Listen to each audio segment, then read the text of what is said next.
This is Benny, a cute but dumb-looking black boy. All his classmates get very good marks on their class tests, but his marks are highly predictable. He scores in single digits every freaking time and becomes a laughingstock for his classmates. He thinks he is the dumbest person and tells his mother that he cannot improve as he is dumb. But his mother has another notion. She constantly motivates him, saying he too can achieve great things in life.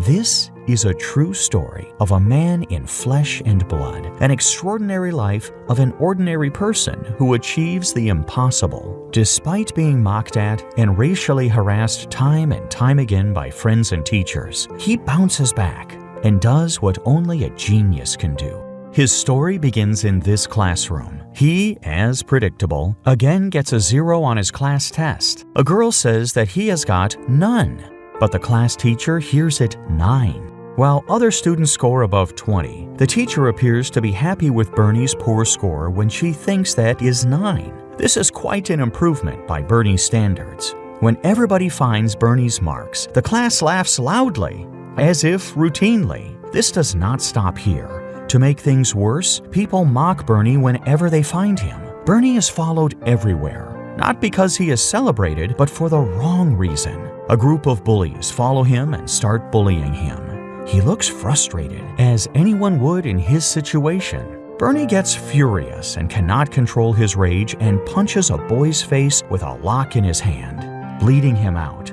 The principal calls his mom into his office and warns her of the incident. He also shows her Bernie's report card, which is no less worrisome for the young mother. In almost every subject, he fails.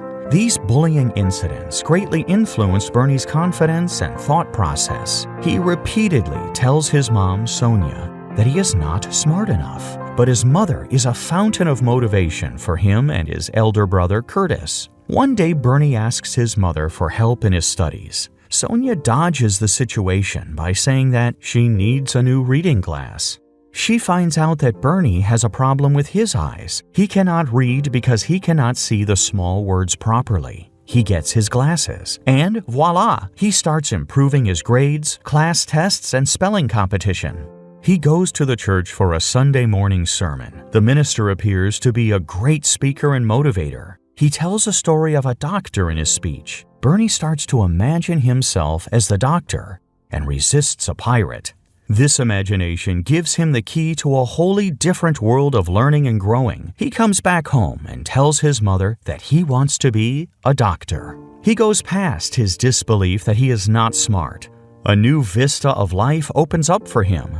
But Sonia is not happy. The boys spend a lot of time watching TV. She feels sad and visits a psychiatric facility. She tells the doctor about her fear and anxiety. She could not go to school and got married at the tender age of 13. She finds out that her husband has another wife and childed from that marriage. She continues the marriage because she was concerned about her boy's upbringing, but she further gets to know about her husband's engagement in drug dealing. She comes out of the marriage and brings up her boys as single mother. Her life is hard. She works as a cleaner to run the family, but her truth is hidden from her children. This causes great havoc on her mental health, and the fear and anxiety starting to eat her up, giving her depression. The doctor finds out that she has suicidal thoughts. He suggests that she get admitted for a few days. She is worried, but she decides the same. Sonia tells Curtis and Bernie that she is visiting Detroit. She leaves them in an elderly woman's care. She asks the boys to memorize the tables. The boys protest, but they have no way out. When Sonia reaches the hospital, she finds a letter by Bernie among her belongings, full of spelling mistakes, but the letter is very moving. Sonia gets emotional seeing the letter. Meanwhile, Bernie keeps improving his studies.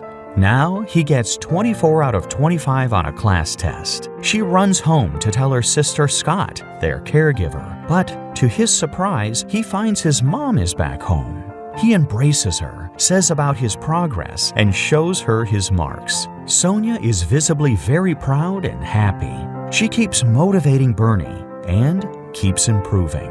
Sonia, meanwhile, finds cleaning work at a learned and compassionate person's house. She is gobsmacked by seeing a huge room full of numerous books. She comes back home and sees her boys are watching TV. She switched it off and decrees that the boys should go to the library, read 2 books every week, and write a report on each of them. She also declares that the boys can only watch 2 TV programs every week after finishing their homework. The boys look frustrated, but they listen to their mom. They enroll themselves in a library and develops their reading habit.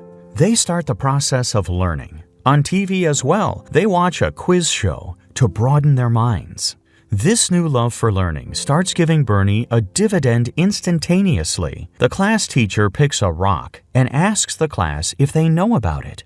Nobody knows except a doubtful Bernie. He says that the rock is obsidian.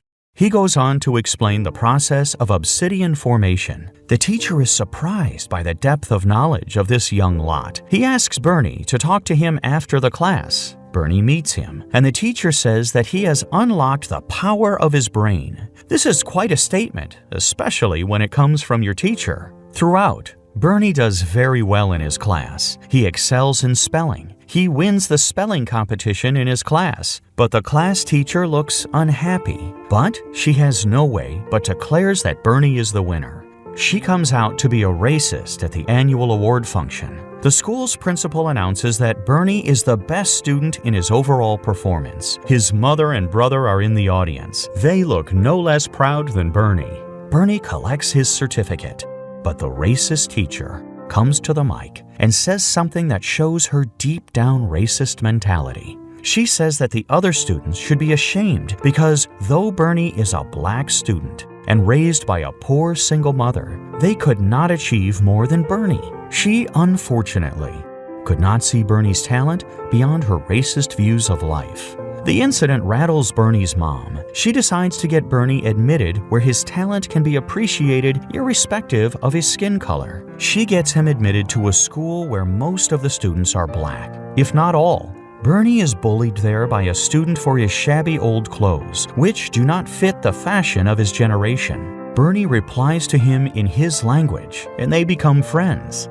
This friend is a fashionista in his fancy clothes and a good hat. This gives Bernie an inferiority complex and a sense of insecurity. He asks for money from his mom for a new dress. His mom does not have much, but she reluctantly gets money and buys Bernie a new pant. Bernie does not like the shabby-looking pant. He argues with his mom. He wants clothes like his fashionista friend, but his mom dislikes that and says that persons with high fashion are void inside. Bernie gets furious during an argument. He takes up a hammer that his mom was using to fix the window and goes to charge at her. His brother comes to the rescue. He gets in the bad company of friends. His fashionista friend takes him to a gang where he buys a knife. During an argument, his friend insults him. Bernie takes the knife and stabs him. For both of their luck, no serious thing happens, as the knife was already broken. Bernie runs in fear from the school. This is a blessing in disguise, as he leaves the toxic and harmful friendship. Besides, he realizes the bad effects of anger, and he learns to control his ill temper. He gets admitted to the famous college Yale on a scholarship. There, he meets his girlfriend, Candy. He is worried about his studies and future. He does not like the lectures and does not feel like attending the classes. He finds it very hard to adjust to Yale life. He tells Candy that he is only good at reading. Candy helps him out. She says that he can study all by himself. He does so, day and night. Among all the subjects, chemistry bothers him the most. He studies so hard that he begins hallucinating like the chemistry professor is writing down the formula for him on the board. His hard work pays off. In the exam, he does very well and decides to become a neurosurgeon. He applies to Johns Hopkins, which is the most renowned institution in the U.S. Johns Hopkins was taking only 2 resident students for neurosurgeon facility. This is cutthroat competition indeed. Only the best of students can get an opportunity there. Bernie is steadfast that he wants to get admitted only there and nowhere else, and applies nowhere else. He takes an interview. His confidence impresses the doctor. When asked why he wants to be a neurological surgeon, Bernie replies that the brain is a mysterious organ and wants to unfold its mystery. He says that he believes that a miracle can happen, and he wants to do the miracle. His confidence impresses the interviewer, and he gets his admission and continues to excel. At Johns Hopkins, he is not liked by people. A senior doctor tells him that he is not exceptional. He sounds racial and tells Bernie, now Dr. Carson, to do what he is asked to do. He becomes a resident doctor. An emergency case comes, and the patient needs surgery immediately. This is a life and death situation. There is no doctor available to attend to the patient, but the resident, Dr. Carson. He does not have a license and is not eligible to operate on a patient who is fighting death. But he operates and saves the patient, risking his whole career, which he had dreamed of all his life. He is called by his senior in his office. He is worried that he can be rebuked for his actions, but to his surprise, the senior doctor appreciates what he has done to save a life. The business in his hospital duty goes on like this. A young couple comes to the hospital with their daughter, who has seizures all the time she is awake. The other doctors said that she is half retarded. Dr. Carson says that she needs a hemispherectomy, which would remove an area of the brain which is seizure-prone. This is very risky, as it could paralyze the child, or she could lose her speaking and motor ability. He assures the parent that the child's brain has a remarkable ability to recover. The brain cells take up the functions of the diseased cells and restore neurological function. But this is a gamble. Moreover, he did not do an operation like this before, but he takes up the challenge to cure the child. The night before the operation, he looks anxious. He kneels and prays. Finally, he starts operating on the child in the morning. He operates the child very carefully. The operation is done. Now it is the moment of judgment. The anesthesiologist tries to bring the child back to conscience. Everybody is very worried. The situation gets tensed up every second. She does not respond. She is moved to the general ward. Dr. Carson briefs the parents and says it would take a while to know if she could speak or move. But, like a miracle, the child calls out to her mom and dad. Dr. Carson wins the first of many challenges. This incident gets media attention. In the press conference, along with her parents beside him, he tells the whole world about the success and the health of his patient. He says that the brain is a miraculous organ that made it possible, and this hemispherectomy would go on to become the go-to method in most future cases. He starts enjoying success in his professional life, but his personal life is not as sweet. His wife is pregnant. Then the tragic incident happens. They lose the child stillborn. He gives his wife time and spends by her bedside, but his wife tells him to go to the hospital and continue with his duty. Though reluctant, he goes. He breaks down thinking about his tragic loss. His mom consoles him and says that he can save many lives and achieve whatever he wants in life. The next morning, he joins his duty as usual. The most challenging of his operation is yet to come. He went to Germany on the invitation as a consultant for the possibility of separating twins whose head is conjoined. The case is as complex as it gets. He, at first, is not willing to take the case because of the complexity of the case, but he is the best child neurosurgeon in the world. He takes the risk. He researches hours after hours, day and night, and he prepares himself for the operation. Now, the D-Day comes.